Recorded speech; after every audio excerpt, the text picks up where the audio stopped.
ಮೂರನೇ ಚಟುವಟಿಕೆ ಹೀಗಿದೆ: ಒಗಟಿನ ಕೇಂದ್ರ. ಇದಕ್ಕೆ ಬೇಕಾಗುವ ಸಾಮಗ್ರಿಗಳು A4 ಕಾಗದದ ಹಾಳೆಗಳು, pen, sketch pen, pencil, sketch ಪೆನ್ನುಗಳು, ಬಣ್ಣದ ಪೆನ್ಸಿಲ್, ಕೈವಾರ, ಅಳತೆ ಬಟ್ಟೆ ಇತ್ಯಾದಿ. ಸೊ ಮೊದಲಿಗೆ ವಿದ್ಯಾರ್ಥಿಗಳಿಗೆ ಈ ರೀತಿಯಾದಂತಹ ಒಂದು ಡ್ರಾಯಿಂಗ್ ಅನ್ನ ರಚನೆ ಮಾಡ್ಕೊಳ್ಳಿಕ್ಕೆ ಹೇಳಿ.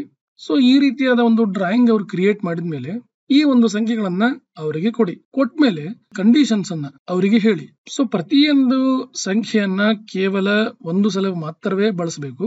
ಯಾವುದೇ ರೇಖೆಯ 5 ಚೌಕಗಳಲ್ಲಿರುವ ಸಂಖ್ಯೆಗಳ ಒಟ್ಟು ಮೊತ್ತ ಯಾವಾಗಲೂ -10 ಆಗಿರಬೇಕು. ಅಂಥ ಸಂಖ್ಯೆಗಳನ್ನ ಕಂಡುಹಿಡಿದು ವಿದ್ಯಾರ್ಥಿಗಳು ಈ ಒಂದು 5 ಚೌಕಗಳಲ್ಲಿ ಅವರು ಬರಿಬೇಕಾಗಿರುತ್ತೆ. ವಿದ್ಯಾರ್ಥಿಗಳು ಕೊಟ್ಟಿರುವ ಸಂಖ್ಯೆಯಿಂದ ಮಾತ್ರ ಸಂಖ್ಯೆಗಳನ್ನ ತಗೊಂಡು -10 ಬರುವಂತೆ ಆ ಸಂಖ್ಯೆಗಳನ್ನ ಅವರು ಬರಿಬೇಕಾಗುತ್ತೆ. ಒಂದು ಉದಾಹರಣೆ ಅಂತಂದ್ರೆ -14, -8, 6, 4, 2 ಈ 5 ಸಂಖ್ಯೆಗಳ ಒಟ್ಟು ಮೊತ್ತ ಎಷ್ಟು ಅಂತಂದ್ರೆ -10. ಸೊ ನಾನು ಇಲ್ಲಿ ಒಂದು ಸಂಖ್ಯೆಯನ್ನ ಹೇಳ್ತೀನಿ.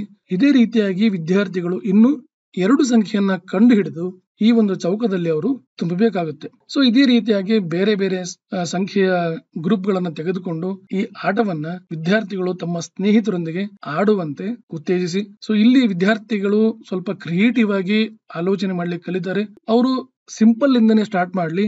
ಸಿಂಪಲ್ ಆದಂತ ಒಂದು ಪಜಲ್ಸ್ ಅನ್ನ ಕ್ರಿಯೇಟ್ ಮಾಡಿದ್ರು ಸಹ ಅದನ್ನ ಪ್ರೋತ್ಸಾಹಿಸಿ. ಸೊ ಚೌಕಗಳಲ್ಲಿ ಸಂಖ್ಯೆಗಳನ್ನು ಜೋಡಿಸಲು ನೀವು ಬಳಸಿದ ತರ್ಕವನ್ನು ಮತ್ತು ಚೌಕಗಳಲ್ಲಿ ಸಂಖ್ಯೆಗಳನ್ನು ಜೋಡಿಸಲು ಬೇಕಾಗುವ ಹೊಸ ಸಂಖ್ಯಾ ಗುಚ್ಛಗಳನ್ನು ರಚಿಸಲು ನೀವು ಬಳಸಿದ ತರ್ಕವನ್ನು ವಿವರಿಸಿ. ಇದನ್ನ ವಿದ್ಯಾರ್ಥಿಗಳು ಒಂದ್ಸರಿ ಸಂಖ್ಯೆಯನ್ನ ರಚನೆ ಮಾಡಿದ್ಮೇಲೆ ಆ ಸಂಖ್ಯೆಯಲ್ಲಿರುವ ಒಂದು ಪ್ಯಾಟರ್ನ್ ಅದನ್ನ ನೋಡಿ ಅವರು ಹೇಳ್ಬೇಕಾಗತ್ತೆ.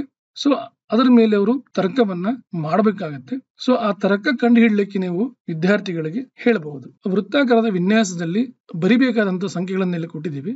ಸೊ ಸಂಖ್ಯೆಗಳು ವೃತ್ತದಲ್ಲಿ ಬರಿಬೇಕು ಮತ್ತು ಪ್ರತಿ ರೇಖೆಯಲ್ಲಿರುವ ಸಂಖ್ಯೆಗಳ ಮೊತ್ತವು ಹೆಂಗಿರ್ಬೇಕಂತಂದ್ರೆ +3 ಆಗ್ಬೇಕು. ಸೊ ಈ ರೀತಿಯಾದಂತ ಒಂದು ಪ್ರಶ್ನೆಯನ್ನ ಮಕ್ಕಳಿಗೆ ನಾವು ಇಲ್ಲಿ ಕೇಳಿ ಅವರು ಸ್ವಲ್ಪ ಕ್ರಿಯೇಟಿವ್ ಆಗಿ ಯೋಚನೆ ಮಾಡ್ಲಿಕ್ಕೆ ನಾವು ಮಾಡಬಹುದಾಗಿದೆ. ವಿದ್ಯಾರ್ಥಿಗಳಿಗೆ ಚಟುವಟಿಕೆ ಮಾಡುವಾಗ ಏನಾದರೂ ಹೊಸ ಆಲೋಚನೆ ಅಥವಾ ರಚನಾತ್ಮಕ ಏನಾದರೂ ಐಡಿಯಾಸ್ ಬಂದಿದ್ರೆ ಅವರು ಅದನ್ನ ಇಲ್ಲಿ ಬರಿಬಹುದಾಗಿದೆ. ಮತ್ತು ಇಲ್ಲಿ 10 ಸ್ವ ಮೌಲ್ಯಮಾಪನ ಪ್ರಶ್ನೆಗಳನ್ನ ಕೊಟ್ಟಿದ್ದೀವಿ. ವಿದ್ಯಾರ್ಥಿಗಳು ಈ ಪ್ರಶ್ನೆಗಳನ್ನ ಉತ್ತರಿಸಿ ಆನ್ಸರ್ ಏನಿದೆ A, B, C ಅಥವಾ D ಅದನ್ನ ಅವರು OMR ಶೀಟ್ ಅಲ್ಲಿ ಆ ಪ್ರಶ್ನೆ ಸಂಖ್ಯೆ ಮುಂದೆ ತುಂಬಿ ಆನ್ಸರ್ ಅನ್ನ ಮಾಡಬೇಕಾಗುತ್ತೆ. ಧನ್ಯವಾದಗಳು.